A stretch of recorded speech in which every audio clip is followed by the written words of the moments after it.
13.3 billion pesos na shabu nasabat sa Batangas. Narito ang news scoop ni Judith Estrada Larino. Pinuri ni DILG Secretary Benhur Abalos Jr. ang mga pulis na nakasabat ng 13.3 billion pesos na halaga ng ilegal na droga sa Alitagtag, Batangas.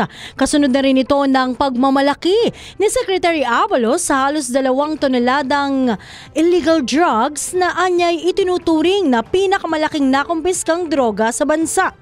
Binigyan diin ni Secretary Abalos na ang nasabing operasyon ay patunay ng mahigpit na kampanya ng gobyerno kontra illegal drugs. Ngayong araw na ito ay nagtugo ang Pangulong Ferdinand Bongbong Marcos Jr. sa bayan ng Alitagtag kung saan nasabat ang mga nasabing droga na high grade at lumalabas sa paunang investigasyon na nanggaling ang mga ito sa ibang bansa. Ipinagutos din ni Pangulong Marcos ang investigasyon sa mga politiko at pulis na posibleng sangkot sa nasabing nasabat na high-grade drugs. Yan ang aking news scoop. Ako si Judith Estrada Larino, nagbabalita ng tama, naglilingkod ng tama.